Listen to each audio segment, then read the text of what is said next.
give my gift with me to my auntie because she passed her exam.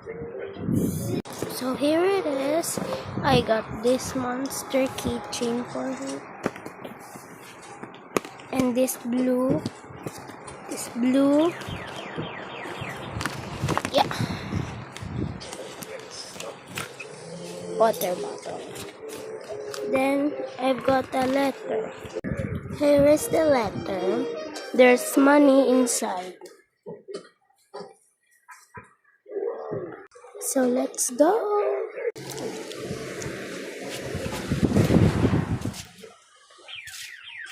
Tita Sha,